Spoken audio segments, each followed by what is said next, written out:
ખબરની જો વાત કરવામાં આવે તો એક મહત્વપૂર્ણ સમાચાર સામે આવ્યા છે, તેને લઈને વાત કરવામાં આવે તો પરમ પૂજ્ય ગીતાર્થ ગચ્છાધિપતિ આચાર્ય ભગવંત શ્રી રાજયશ સુરેશ્વરજી મહારાજ સાહેબ કાળધર્મ પામ્યા છે। ગઈકાલે સાંજે 6 વાગે અને 3 મિનિટે તેઓ સમાધિપૂર્વક કાળધર્મ પામ્યા। તેમણે 82 વર્ષનું આયુષ્ય પૂર્ણ કર્યું, જેમાં 62 વર્ષનો દીક્ષા પર્યાય રહ્યો। મુખ્યમંત્રી ભૂપેન્દ્ર પટેલે ટ્વીટ કરી શ્રદ્ધાંજલિ પાઠવી।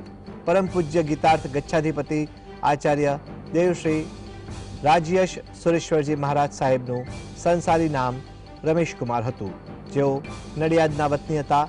તેમના દીક્ષાદાતા પૂજ્ય ગુરુદેવ શ્રી વિક્રમ સુરેશ્વરજી મહારાજ સાહેબ હતા, જેમના આચાર્ય પદદાતા પૂજ્ય આચાર્ય દેવ શ્રી નવીન સુરેશ્વરજી મહારાજ સાહેબ હતા।